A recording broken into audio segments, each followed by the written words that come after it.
And I want to welcome everybody to Ultimate Love and Passions Book Club on Saturday. And Chuck, I think, is joining us also right. Oh, no, you're joining us twice. I'm getting off the phone. We get multiple images of Heather, which is exciting. So I just want to welcome everybody. We're discussing the Queen's Code Chapter 5 and absolutely want this to be an interactive call for everybody. So let's do a quick tech check to make sure people can raise their hands. There's a little raise your hand. Awesome. Yay, I see hands going up. We want it to be interactive. And there's lots to talk about today. I'm super excited because today we have one of my favorite experts, and her name is Heather Parrish. She's actually been with us since almost the beginning, and her energy out parallels almost anybody I know. She is just a ray of light, and I'm so excited to have her here. She has a book that I highly recommend called Live Inspired Now, A Field Guide for Happiness. And it offers so many tools for self-improvement. And one of her areas of expertise truly is relationship. And so she's here today to help us with her insight on one of her favorite books and mine, The Queen's Code. So Heather, welcome. Hi, thank you. I love this book. Thank you so much for that nice welcome. Let's just jump right in because there's so much to talk about. And okay. I wanted to start by remembering that this is an interesting chapter because it's very much talks about sex in relationship, and our audience really is that of people who are single and looking for love. And so I want to make sure we get to the end where she talks about the cover charges, but I want to couch this discussion in terms of what we can learn about ourselves around sex and the parameters that Alison Armstrong sets out. So I want to ask first off and talk to you. I'd love to know your thoughts on the chapter and how important is it to understand what sex means to us and also what sex means to our potential partner. Yeah, so personally, I love this chapter. It's been a really long time since I read the book. So when you asked me to talk about this book again, I got excited. And then when I read this chapter, I was like, oh my God, that's right. I love this stuff. I love this book. I don't even think anyone should be allowed to breathe without having read this book. I love it that much. But this chapter is one of my favorites because as a family life coach, you know, I deal with couples all the time. And this is always a huge area of contention when dealing with couples, no matter who they are or what they're going through. So, and it's typically the man wants more sex, the woman doesn't want it, and it's always because they don't understand one another. So the way she describes not even about the sex, but just about what they feel about the sex was so insightful and so deep. And I love it. I love this. I absolutely love it. I think she put it so plain and so clear, like Grandma Claudia explaining pumpkin hours. That was so adorable. You know what I mean? So I think everyone needs to read this chapter, and especially single people, because if you start a relationship like Kimberly, if you're going into a relationship knowing that you already have some issues around sex, wouldn't it be better to work through that stuff before you take those issues into a relationship? And that's, unfortunately, that's a lot of stuff that I see in my own private practice is, you know, it's not only women, but a lot of women are coming in with these issues that they've experienced in the past, and they're still beating themselves up, they're still torturing themselves, and as a result, their husband, their boyfriend, whatever, is really paying the price for it. And they don't want to punish him, but that's what's happening. And so the communication, as soon as the sex is gone, then you're living with your roommate. So, well, okay, so I'd like to ask our audience, and we do have quite a few people that are going to be watching the recording, so I'd like you to ask yourself if you're watching the recording, but for now, our audience, how many of you truly know what sex provides you on a physical level, on an emotional level, on a spiritual level? If you can raise your hand. And cute jokes about not knowing because it's been so long, but I would venture to guess that everybody on this call has had sex. And if not, please do.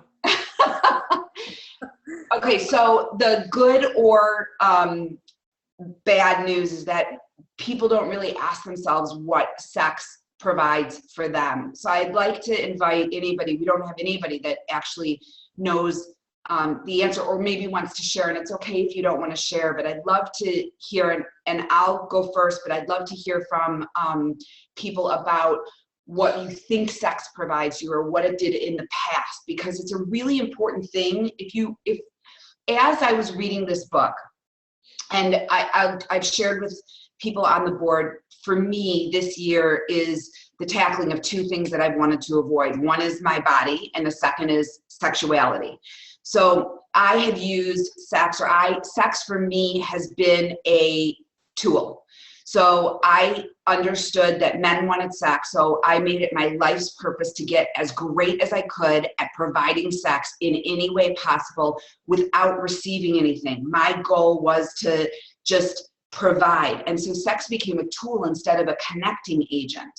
And it's something that has come up recently also because of that. And I'm wondering how many people on the call feel that way, that sex is something that we as women provide to our men, and we have men on the call that they just, I guess I would have to ask the men what it provides for them. I can only speak from my perspective. So when you get into a relationship with a man who's at a higher level, which is what we're doing here in ULP, that actually makes him feel like like an object as opposed to a partner. So how would you suggest to somebody to understand what sex provides to them first? Because nobody answered yet. I love, Manisha said, intimacy, connection, and pleasure. I love that that's what sex provides for you, and that's awesome that you know that. If somebody doesn't, how would you suggest that they figure that out? Yeah, so are you asking me or are you asking them? I'm asking you to help us understand how to figure that out, because for some people it's been a long time. Right. As Betsy shared, intimacy, connection, pleasure, hope, trust, well-being. These are amazing things. Right. So the first thing that I would say is to really get in, get more involved in yourself and understand what your needs are, because the fact is that this is an embarrassing topic. It's taboo. Most people don't have the discussion. And I would say the very first thing you should do is have the discussion. And Julie, I know you've read my book. In my book, I actually say, be extremely open and honest and talk to your kids about this. And I encourage my kids to understand their own bodies, even sexually, as long as it's in their room with the door closed, but to really get in tune with their sexuality. And that's what people need to do. It's not embarrassing. It's not disgusting. Everyone does that. We are sexual beings. That's what we're here for. I mean, really, on a biological level, we're here to reproduce, and that's it. So those urges are absolutely natural and normal, and it's okay. But it's become such this taboo thing that it's embarrassing to talk about. So I would say to start investigating it and start becoming far more open about it. It's not a dirty little secret. Do you know what I mean? Yeah, and understanding that sex doesn't have to mean the same thing every time you have it. It's different at different times. Yeah, and it's different for everybody too. So a lot of times when I have couples in here, the man thinks one thing is acceptable, the woman doesn't think that's acceptable at all. And she only, maybe she doesn't think that's acceptable just because she's never experienced it. Or because somebody said one time a million years ago, and now she thinks, ooh, that's dirty, because my mom said that was dirty or whatever. So it's just having those open conversations. If you can't talk about sex with your partner, you shouldn't be having sex. That's how I see it. Like, if you can't have that level of intimacy in a conversation, then you shouldn't be having that level of intimacy physically with somebody. That's my standard for me personally. And how does that standard feel to our audience? It feels great to me, and I'm somebody who likes to talk about sex immediately. Yeah, it's such a fun topic. But I also, again, am going to moving from using sex as a giving only to a giving and receiving. And one of the things that I noted in the chapter that Mike talked about is that often his pleasure is only had when he's able to give to his partner, and it's not necessarily really important to note it. What didn't necessarily mean she had to come, because she noted that coming involves the head for the woman, and sometimes we're not there. Can I tell you, I have had that literal conversation exactly with so many women in my practice. A lot of women aren't able to come from regular intercourse, right? So they, the man then feels like he hasn't done his job. And so I have a lot of women that tell me, you know what, I just like being there and having intercourse and connecting on that level, and I don't need to have an orgasm in that way. Some women can only have clitoral orgasms or whatever. So it just, it's all about communication. So here the man feels like, I haven't done my job, I've failed. And the woman's like, what are you talking about? I had a great time. You know what I mean? So if you're not willing to have the conversations and explore your mind, I hate to say the word, but mind fuck one another, pardon my language. I assume it's permissible, right? Permissible. I don't get a lot of opportunities to have these kind of conversations, so I'm excited here. I don't get to say those words often. So, you have to be able to do that with your mind as well as your body. And for a lot of women, that's what gets us there. So when I work with couples, I tell them a lot of times, globally speaking, a man is a microwave, but a woman is a slow cooker. So the man, you can just put your stuff in, and after a minute, he's ready to go. But a woman is a slow cooker. You've got to put the stuff in the morning. You've got to send those little lovey texts, the kiss on the neck, all throughout the day. That's the buildup. That's the connection she needs to really give herself over at the end of the night when you come to that place where you're together. So I think I really, truly believe it's mostly about communicating. So I want to also note, because there's some of us that, and I happen to be currently in a relationship with an older man, and he's probably going to kill me for sharing this, but I live my life out loud, right? And she noted that, as men get older, their equipment changes also, and right. Takes yeah, right, the Viagra, and that I've read this book so many times, and I saw it for the first time this time, that men can have orgasm without being hard, and how we feel as women when we can't get our men hard, especially if sex is transactional. Sort of like how I looked at it before. I've been looking at that. If sex is transactional and you don't come as a woman, or he doesn't get hard as a man, what does that do to your sex life? Right, exactly. And I think that's not even fun, really. Is it fun if you're just constantly just doing because you want, providing is awesome. I love the providing for one another, but yeah, you want that connection. I don't want to just give and only take care of you. And my husband, if he thought I was doing that, he'd be devastated.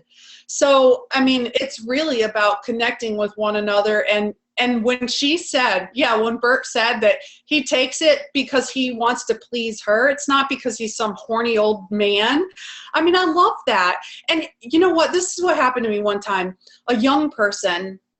Unfortunately, a young person who had been molested, but she was pretty healthy, like a healthy young woman, had worked through her issues, but her mother had a history of sexual abuse, pretty bad. And so she came to me one day and she's like, my fiance, I'm starting to think all he wants to do is get married so he can have sex all the time. All he cares about is sex, sex, sex. And I, dirty old pig. And she was all closed off and hands, up. This is a young woman. We're talking early 20s. And I said to her, because I know her and her parents very well, I said, that is not your voice. That is your mother's voice. And you need to stop that right now. It is absolutely a gift that your boyfriend, fiance, whatever, desires you. He's not some dirty pervert. He wants to share his life with you. This isn't like a one night stand hookup. They were a couple for a long time. And I'm like, he loves and adores you and cherishes you and wants to be with you physically. That's a beautiful thing. That's not something dirty. And it changed. It just changed her whole perspective, because she had never heard that. Because the only thing she had ever heard about sex, besides her own history with being molested, was that sex was something dirty pigs want, and men are gross. That's all they want.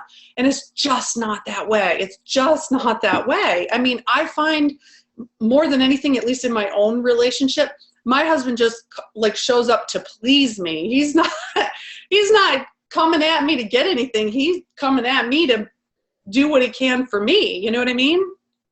Absolutely. And I want to talk about that because this topic is addressed, but I just want to put it off for just a moment to go back to the different nuances of sex for each of us. And I want to say that if you are, and I love some of the people who've talked about the fact that they're not having sex right now. When we don't have sex, it sort of becomes okay in our life, right? We create a life around that and we don't have that sex. And we're missing out on a beautiful part of life. Right. And so my question is, I'm trying to put this into words. What is the advantage of understanding the different nuances of sex for us as we get into a relationship? Allison talks about it with cover charges, which, you know, I feel like it makes it transactional in doing that. Do you feel that way or no?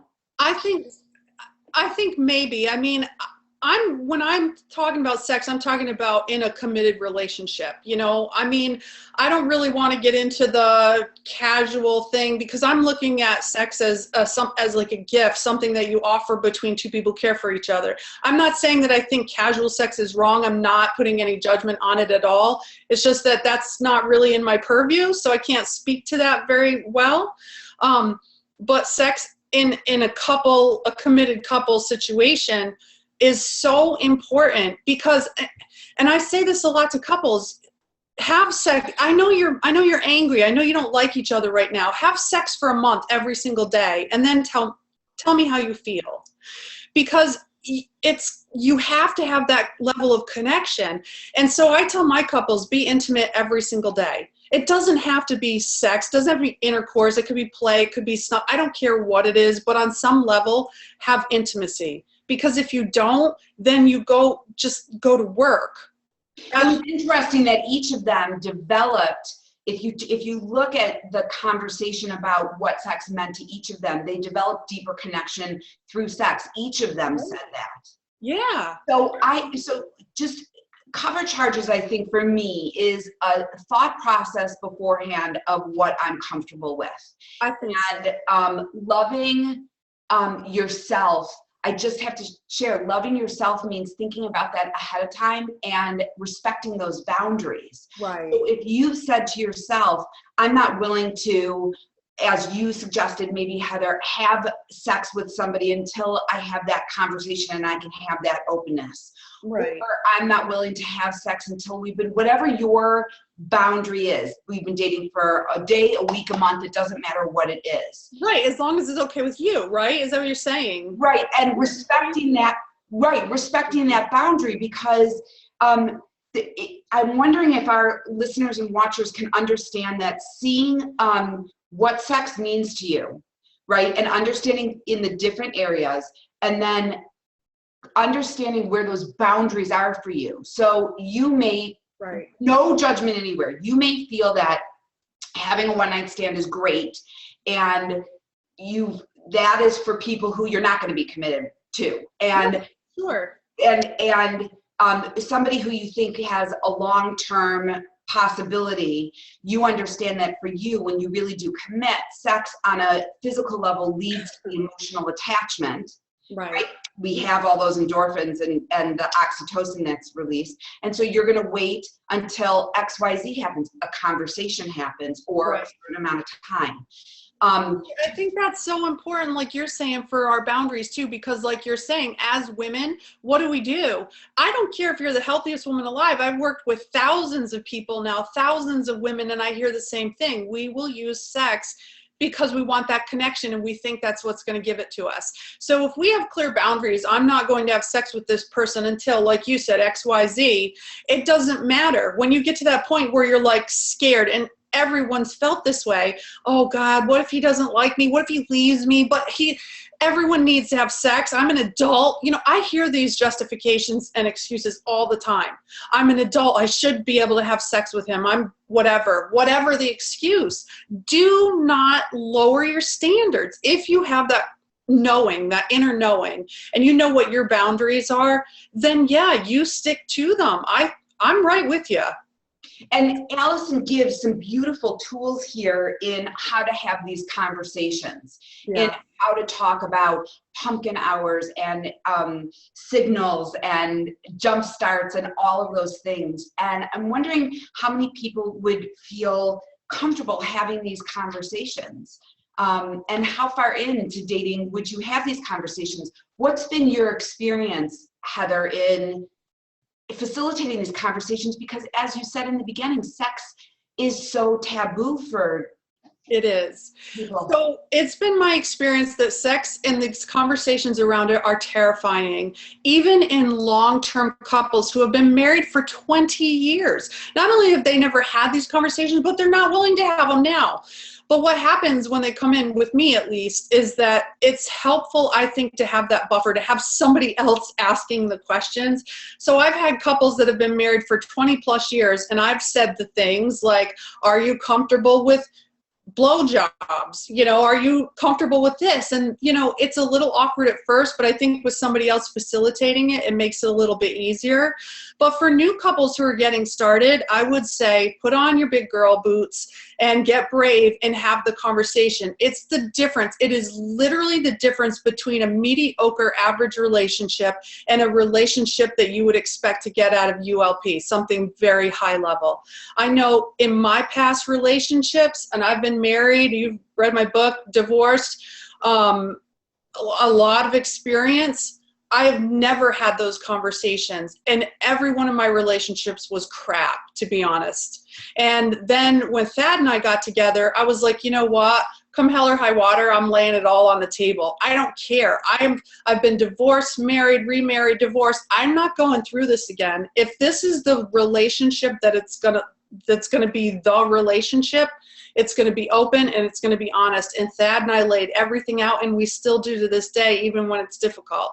So we start conversations with, this is, you know, if it's difficult, this is difficult for me. This is scary for me. And that's a cue or a signal to the other partner, to myself or to my husband, to really show up and to say, okay, give me a minute. I want to really be here and listen for you and be supportive.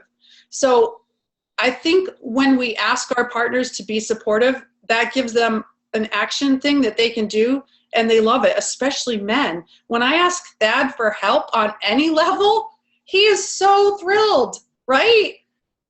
And that's part of what we haven't learned that yet in the book, but it's part of what we're going to learn about asking for help. Sorry, We're getting there. No.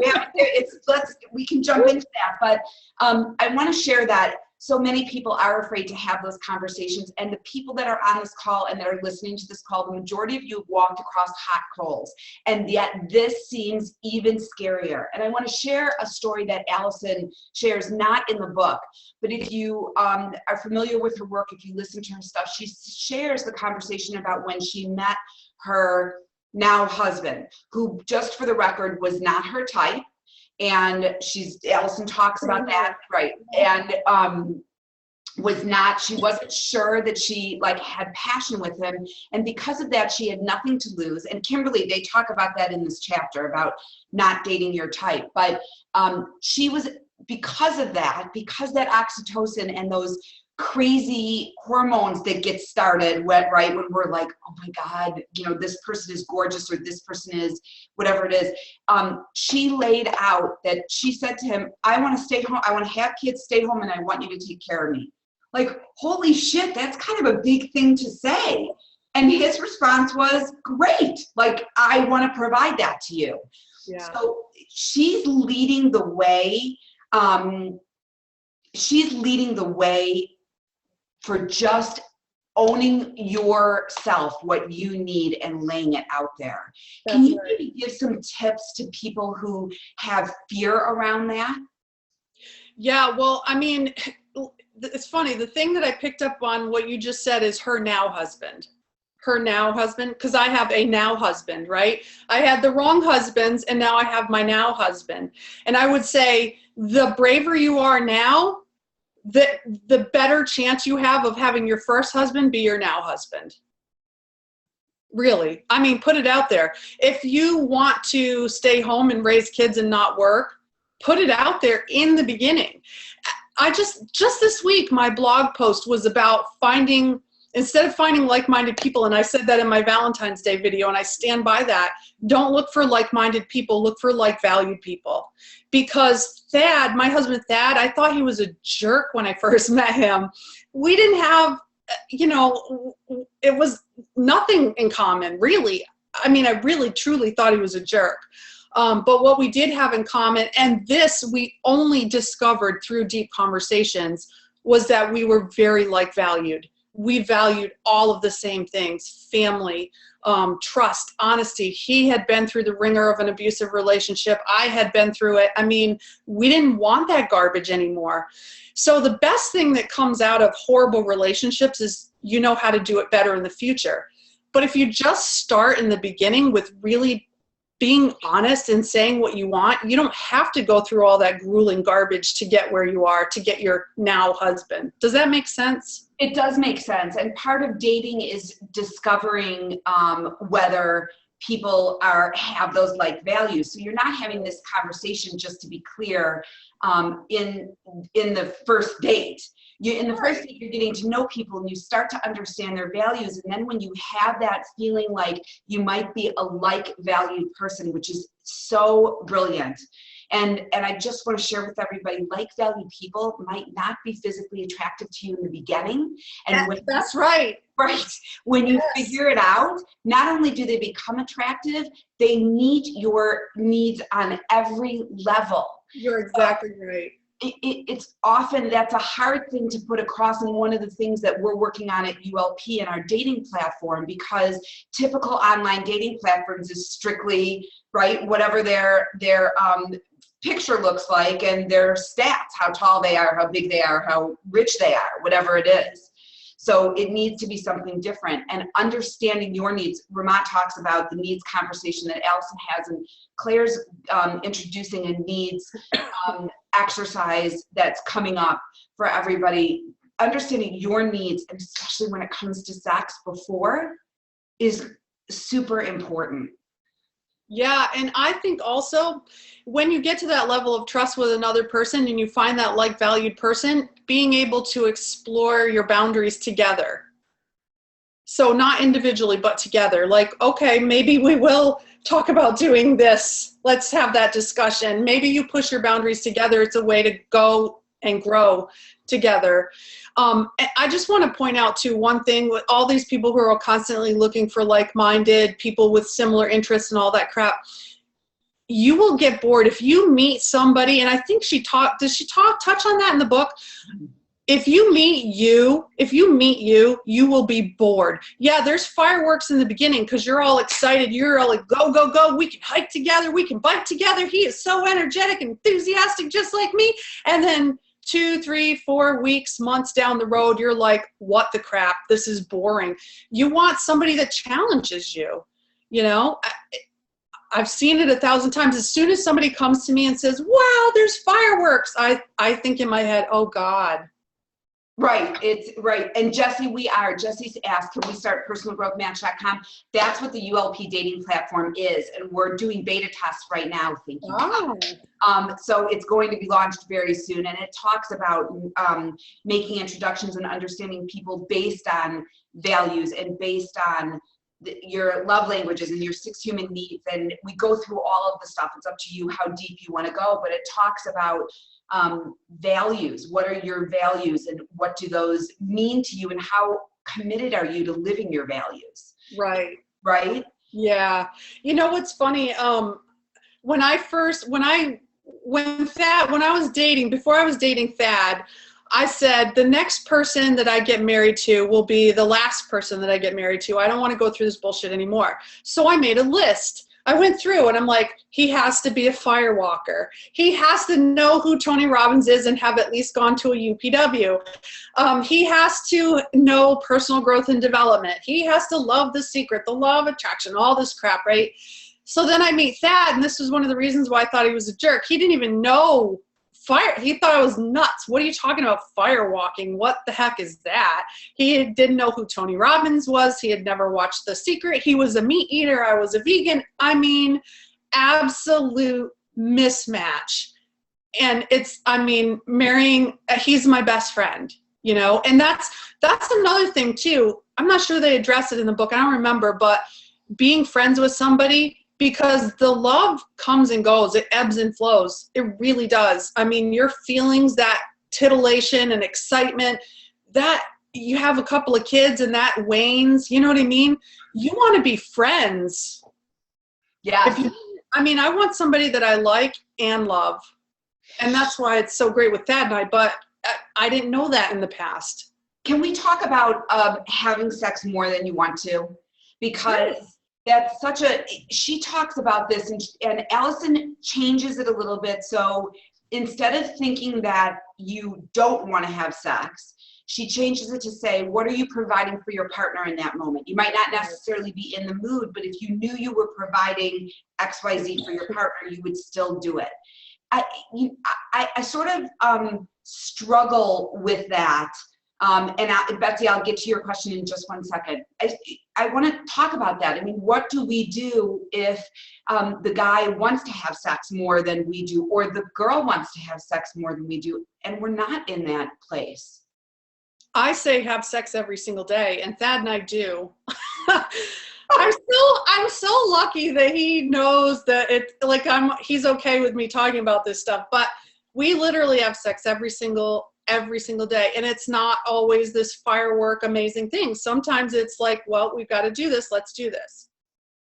Sometimes it's quick and easy, sometimes it's long and drawn out and romantic and fun, but it's something that we do every single day. It's the same thing as every single day when he walks in the door from work.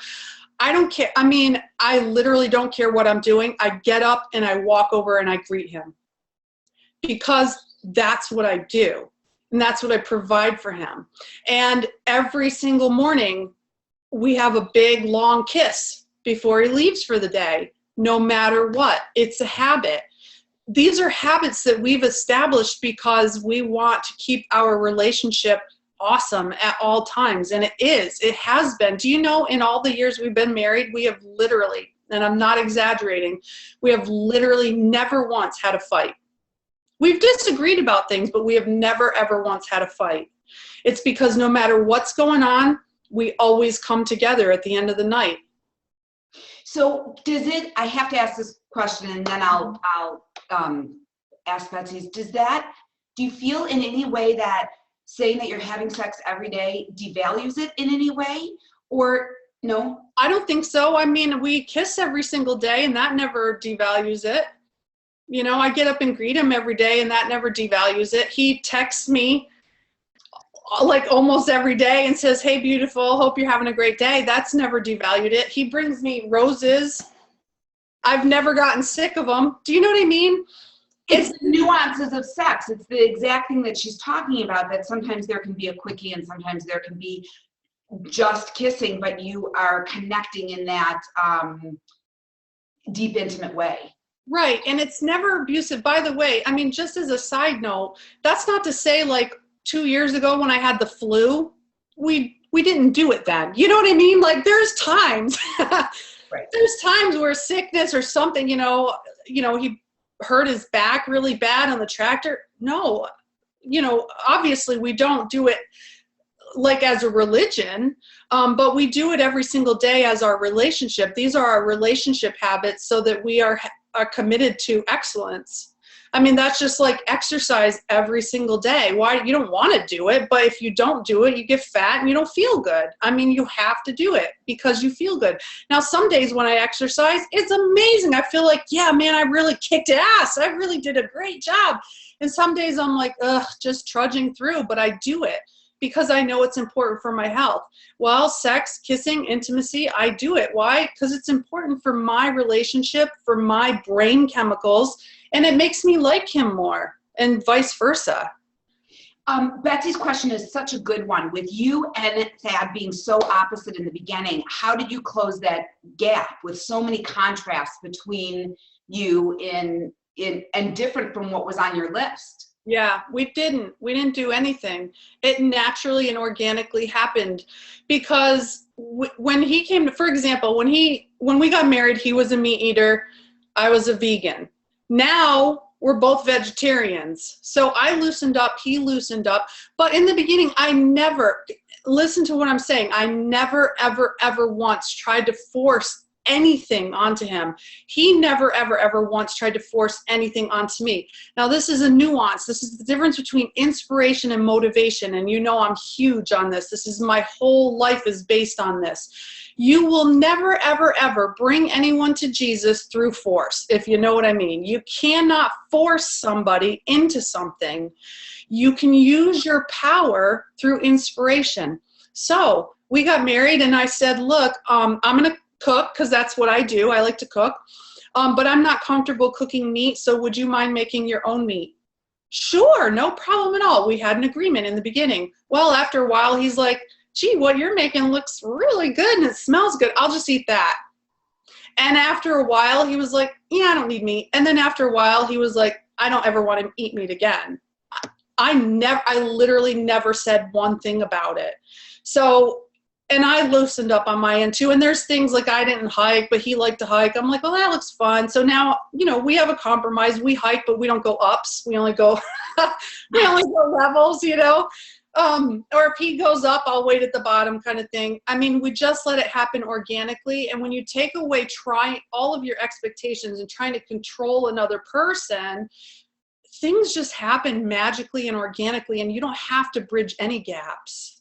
And that's so critical. The things that I'm hearing from you are that you were open right. to different things. So often we have our lists and we're not open to different things that stray off of our lists. Right. And the second is that you didn't try to control. Both of those seem to be challenges that come up within the community a lot. And Allison talks about this. We also talked about it in the other books, Have the Relationship That You Want, and right.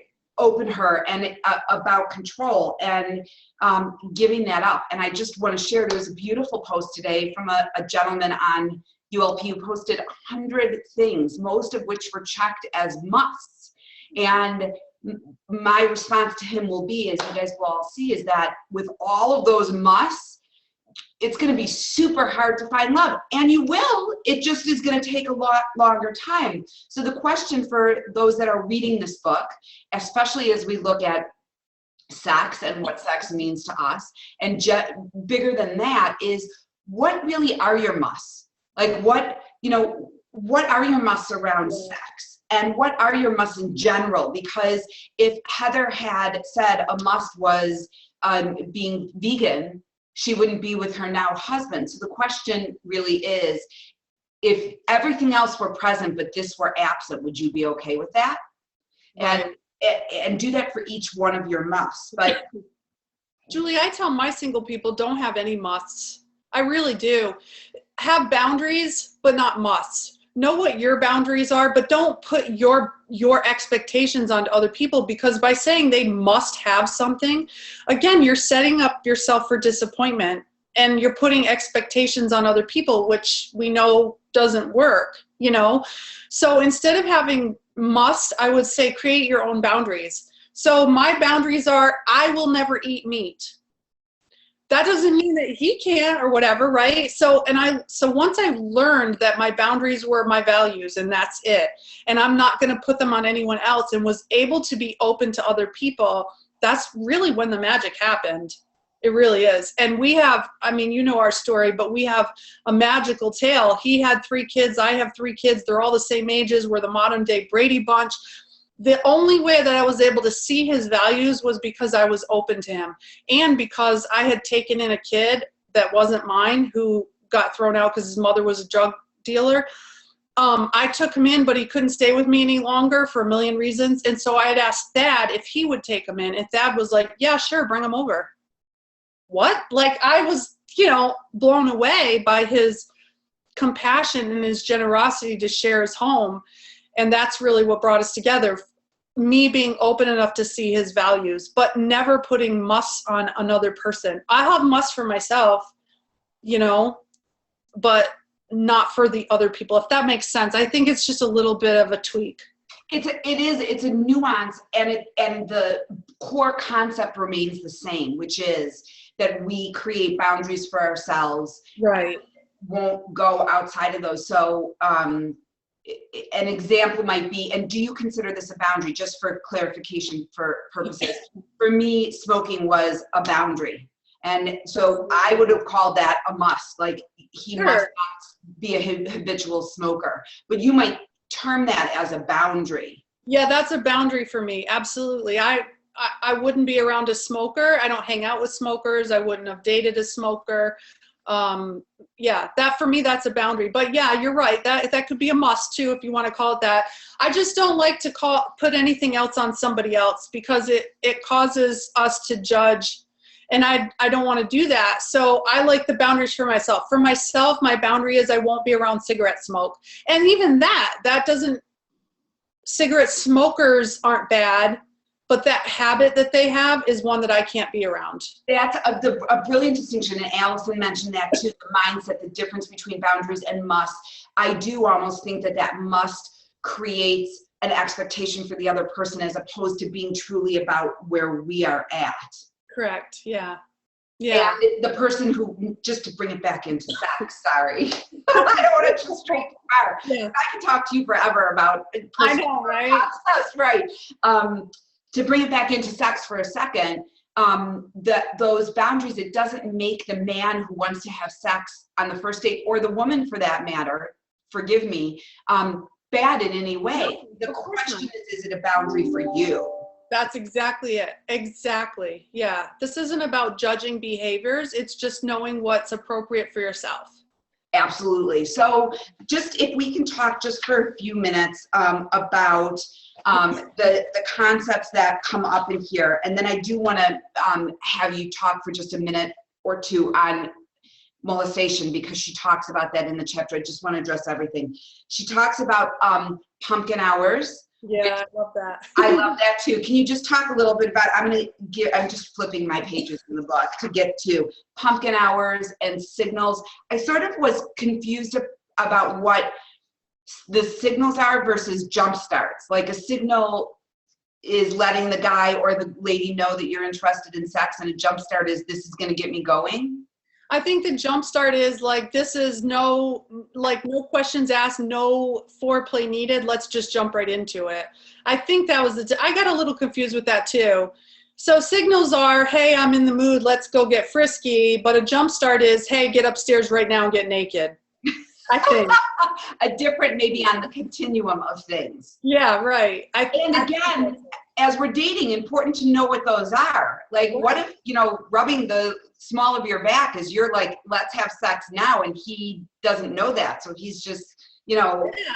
Well, yeah. And that's why conversations are important. I mean, understanding what, we've talked about love languages before, understanding what your love language. For me, I'm all about physical touch. So, Thad like rubs my arm and I'm like, okay, let's go. And he's like, no, I was just saying hi, he's like, all I did was touch your hand. I'm like, that's all it takes. So, but some people, like, you just have to understand, you just have to know, like some men, a touch on the arm or a wink that's all they need. But some really need, especially if and we're going to talk about that, but especially if you've been in a relationship with somebody, whether currently or in the past, that has had molestation or rape or things like that, men become so ultra sensitive that when their relationship ends and they go into the next relationship, they're hypersensitive. They don't know what they're allowed to do. They're afraid to touch or to do anything because they've been in a relationship with somebody that was so scared and so closed off. I see that all the time, unfortunately. Yes, and we're getting there in 1 second. I want to mention one other Sorry. thing before we go. No, don't apologize for a second. I just want to talk about these things, and really important, sexy tank fillers. Oh my gosh, for men and for women. And that does not require you to be in a relationship to know what that is. What makes you feel good and what makes you feel sexy? Yeah, exactly. You should know what those things are and you should use them to your advantage. I always called it Kavorka. I don't know if you remember that episode of Seinfeld where they got the Kavorka and it was this animal magnetism and everyone just wanted you.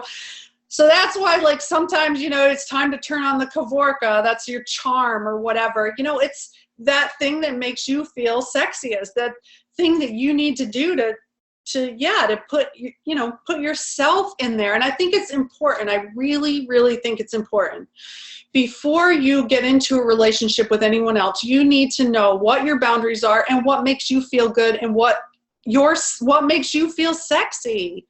Yeah, it's important, because if you're constantly looking for your husband or your partner or whatever to be the one to make you feel good about yourself so that you can get there, you're always going to be disappointed. And if this is any area where it is so critical to look in and not out, it is this one area. I'll share it. Right? It's about what, and it's not compared to anybody else, and it's not.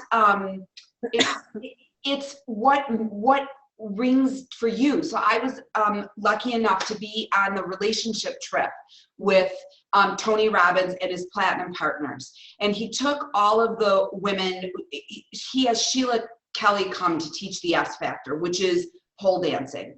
And took these women in, and I was definitely one of them who was more concerned with what was external than able to get in. And the women that I looked at that I admired were people who didn't know that there was anybody in the room, and they were doing whatever felt good for them. And this has been some of the work that I've done over the year and a half since that time.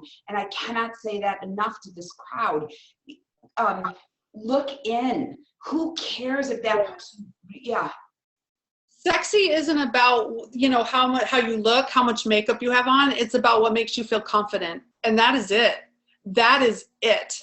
Because I could have all the makeup on I want, but if I'm sitting there like this, my husband's like, oh God, what's the matter? And he's concerned. But if I have nothing on and I live, look at me, I'm in a sweatshirt. I live in sweatshirts. You know what I mean? But I'm feeling really good. Like when I get off of this call, I'm just going to be high as a kite from this.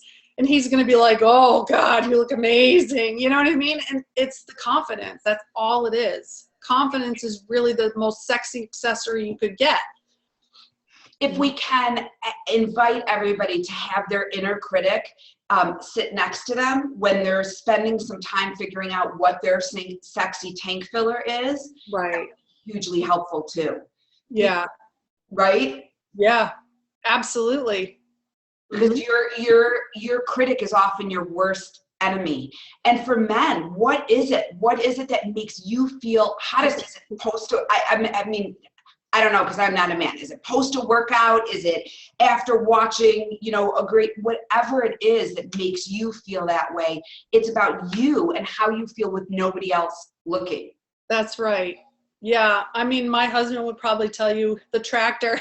The tractor would be his sexy feel. He loves getting out there and getting dirty and riding the tractor around and moving stuff. I mean, he just feels manly, I assume, right? And that's, I mean, when he comes in, he's like, yeah, let's go. I'm like, okay. So these are explorations that are important to have with yourself before you get into a relationship. You can absolutely have them. We have some people on who are in a relationship. Absolutely explore them in a relationship also. But just because you're not doesn't mean you can't or shouldn't explore these. I invite you to do that. Right. Yeah, absolutely. Yeah. And, just as a side note, Thad always says, like, when I'm interacting with the kids or when I'm having a quiet, tender moment or something like that, he's like, you are so damn hot. I mean, that's, here I'm like putting on makeup, dress, and, cleavage and whatever. That's not what does it for him. He wants to see those loving, caring, nurturing moments, and that's what does it. So I mean, everyone's different. So can you talk a little bit about the topic of molestation, which is in here? Because, and the reason why Allison includes it, and the reason why it's important for us to discuss it is because it affects sex. It affects how we look at sex and all of those things. And there's different levels of this. And can you talk a little bit about it and how it affects sex and how people sort of heal from that? Yeah, I mean, it breaks my heart that anyone has to go through any of that. And it's so pervasive in our society and nobody's talking about it. And I think the number one thing, and we saw that in this book, she wasn't ready to heal until she was ready to talk about it, you know, and her grandmother lovingly brought it out of her, but she healed in a moment. You saw that in the book. She healed in a moment. And that was because somebody said, you didn't do anything wrong. Even if you liked it. Right. Yes. Even if you liked it. And you know what? Nobody ever treats us worse than we treat ourselves. So no matter how bad the molestation, the rape, whatever it was, that wasn't as bad as what you're continuing to do for yourself, to yourself. And so to see that written out like that in this book was so beautiful. And I mean, that's one of the biggest things I preach all the time. Get your garbage out. Get it out. It's horrible. You're locking it up in a safe place. What do you put in safe place? Things that are valuable. This is not a valuable thing. This is something you need to throw out, right? Yes. Yeah. So that's what I say. Get it out. That's the number one step to healing. That might be all it takes with some people. Some people might have to process through it and talk about it a little bit more than, say, Kimberly did in the book. But I've found that most of the time in the people that I've worked with, just saying it out loud was enough. Yeah. I just have to echo what you just said again, which was so brilliant. Locking stuff up is meant for those things that are special, and the garbage is not special. Right. And so I just want to invite everybody, it goes beyond just molestation. It goes about your views of sex and how you feel, and just, it's all okay. That's the beauty of this environment, and also the beauty of working with a coach, is that you get to be in a place where it is all okay, whatever it is. Right. I had a client once that had done some things that I don't want to go into it, you know, because of confidentiality, but had done some things sexually that didn't align with her, but she did them. She participated in it, but she always regretted it and felt bad about it. And just having somebody say, you know what, so what? Big deal. That was all she needed. And she was like, really? I'm like, that's really, you've been carrying this around for 10 years and you just needed somebody to say it's okay? She's like, I think so. I'm like, all right, well, it's okay. People have done worse things than that. I mean, so what? You tried something, you didn't like it, move on. And that was all it took. Brilliant, fine, perfect, happily, you know, married now because she was able to move on. Some people, that's why I can't stress enough, communication is so important, because as soon as you say, I was molested, I was raped, I had this horrible experience, I was intimidated, I felt violated, somebody else is going to say, me too, me too. And that's sometimes all it takes to heal. And that's really the overarching concept from this chapter, and really this whole book, is communication, is really uncovering and talking about those things that maybe were taboo before, right? Yeah, and getting them out and talking about all of these things. And I want to just mention, and we've gotten lots of love you, Heather. Thank you for thank you. perspective. But before we leave, and I want to be respectful of people's time, especially on a Saturday, I'm so grateful that you're all here and watching. Can we just talk about the end game for a minute, which is that post-sex time? She talks about end games and talking about what each of us need. Some men need to go to sleep, and that's not a rejection of you. Some women want to go get in the shower, and that's not a rejection of the man. How do you help people facilitate the differences in the end game? Yeah, again, I say this all the time, but it boils down to talking. You know, if your husband says afterwards, I just feel so relieved and so exhausted, I just want to crash and have this amazing sleep because that's what you provided for me, wow, okay, go right to sleep, you know. You think, oh wow, I did that. Okay, you know, but if whatever it is, have that conversation so that you don't think that it's always about you. And again, if you're in a mode of providing, that's selfless. If you're saying, well, why is he going to sleep? That's selfish. That's selfish. What do you care? You got what you want. He got what he wanted. You had this beautiful moment. If you don't understand something, then roll over and say, baby, why are you going to sleep? Because now I want to connect with you for 15 more minutes or whatever. Give him the opportunity to explain before you just assume that something's wrong, right? I mean, it just, everything boils down to being able to be honest and open. And I have found that a lot of times men do, in globally speaking, men do, once they have that release, they're done, they're wiped. Whereas a woman can continue to orgasm for a long time after she has one, you know, like I think of it as like after an earthquake, those aftershocks, you know, and some women are really pumped up and jazzed up after that. They're ready to like go for a run. I mean, just have the conversation and let each other know. This means you've done a good job. Not that something's wrong with you. Does that make sense? Yes, courage in communication is so key. And that's a good title. I like that. Courage in communication. I might use that. It's yours. So do you have any last thoughts? I want you to, if there's anything that we didn't touch on this chapter, but also let people know, we've had a lot of people getting distinctions and some ahas today and really enjoying what you had to say. How can people connect with you? So the best way to connect with me is to go to my website, which is liveinspirednow.com. I do train life coaches, so I have a life coach training that's coming up right now where you get to learn all this kind of stuff. But the best way to connect with me is through my website. You can reach my YouTube, my Facebook, my Twitter, all of that. On Facebook, I'm Inspired Heather Paris, but all you have to do is go to liveinspirednow.com. Everything's right there, my phone, my email, everything.